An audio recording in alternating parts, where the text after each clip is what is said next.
Before we go on to examples in this section, let's look at some integration.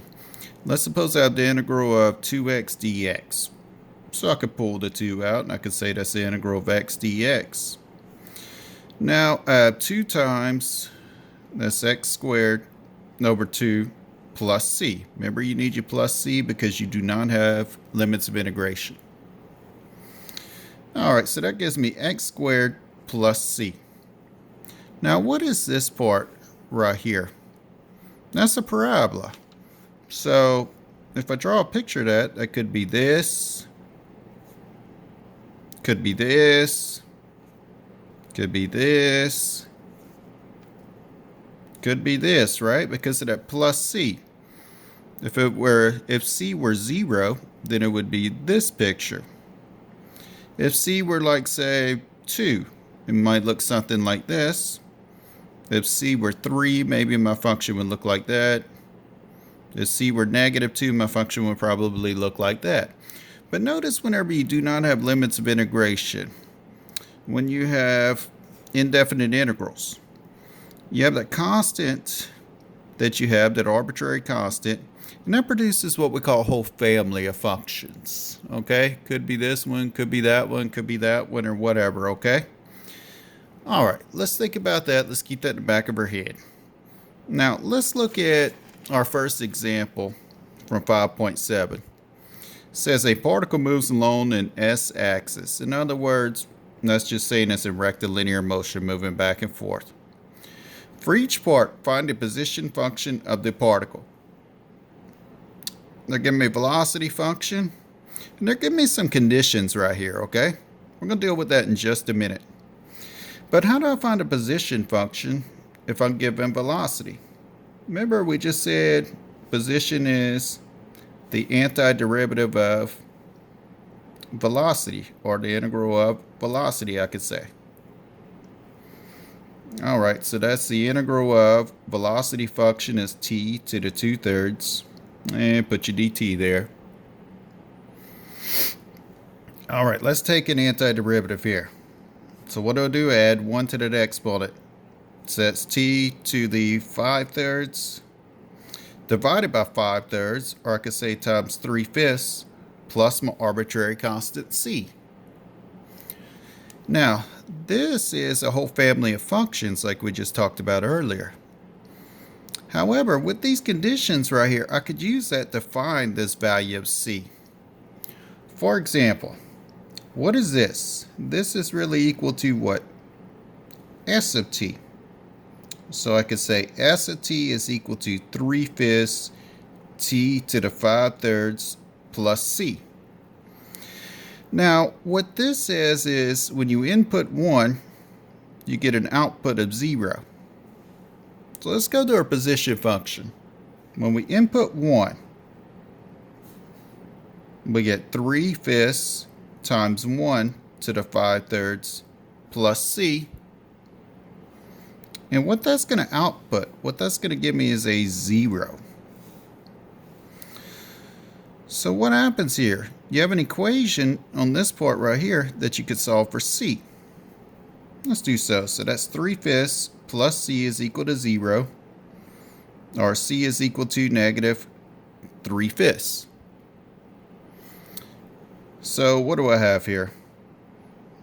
I have my function s of t. My position function is, we said it's this part right here, 3/5 t to the 5/3, but now I know what my c is. I'm going to put minus 3/5 instead of plus c there. There's my position function.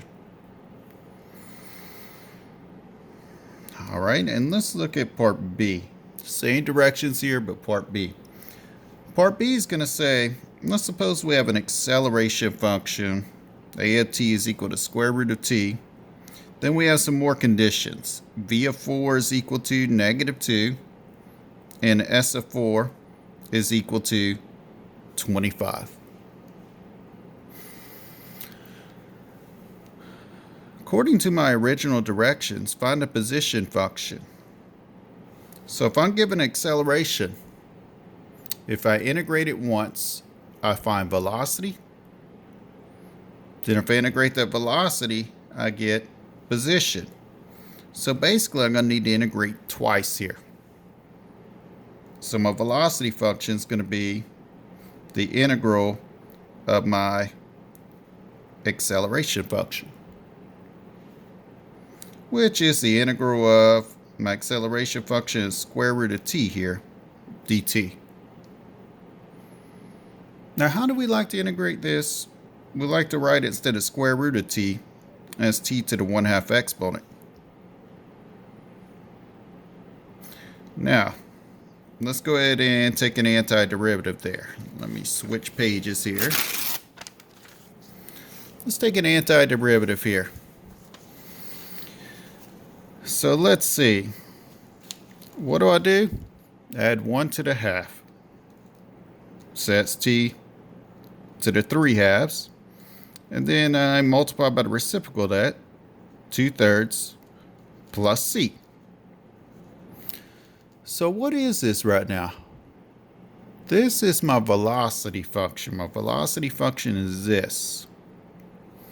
So I could write it all out as v of t is equal to 2/3 t to the 3/2 plus c. Now with these conditions they give me for v, I can find my c value. I could say if I input 4, I get an output of -2. So let's input 4 here. 2/3 times 4 to the 3/2 plus c will give me an output of -2.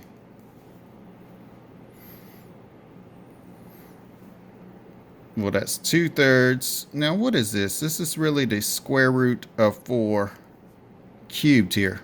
Plus c is equal to -2. Remember, the denominator is your index. Your numerator is your exponent. So I have 2/3. Square root of 4 is what? 2. 2 cubed is what? 8. Plus c is equal to -2. Well, what does that give me? 16/3 plus c is equal to -2.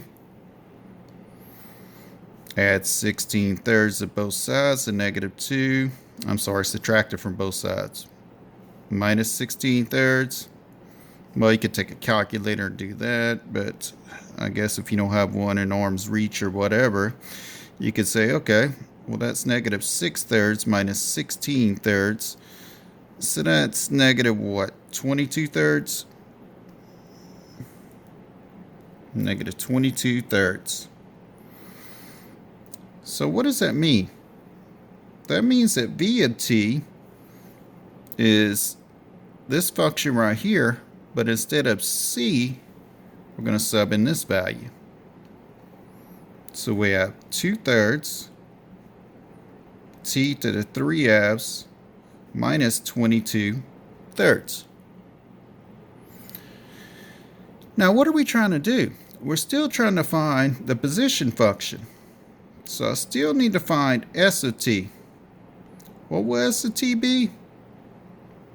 The integral of v of t. So that means we have the integral of this stuff now. 2/3 t to the 3/2 minus 22/3. And we need dt on the end. All right, let's integrate each piece right here because that's a difference. So I have 2/3 here times. What happens if I add 1 to this? I get what? 5/2. And I'm going to multiply by 2/5 minus 22/3 t plus c. So what does that give me? 4/15 t to the 5/2 minus 22/3 t plus c. Now that's my position function, s of t. Now what do I know? According to my conditions up here, I know that whenever I input 4 in the s, I get an output of 25. When I input 4, I get an output of 25. So let's input 4 in here for t.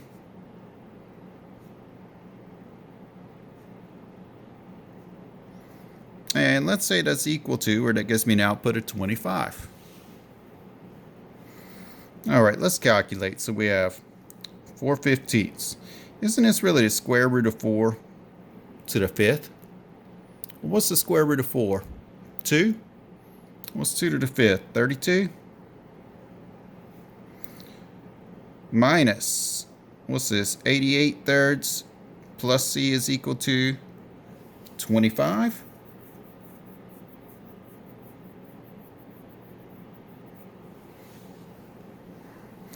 All right, let's keep going. So what does this give me? That's 8, 128 over 15 minus 88 thirds plus c is equal to 25. Then go ahead and combine these two right here. And what does that give you? Negative 104 over 5 plus c is equal to 25. And if we go ahead and add 104 over 5 to each side, we're going to get something like 229 over 5. So what is this position function now that I was looking for? It's s of t is equal to 4 over 15 t, scoot this over a little bit, t to the 5 halves minus 22 thirds t, and put it all on the same line if you can. I'm out of room right here making a video. Plus my arbitrary constant, which we said was 229 over 5. That's what we're aiming for right there.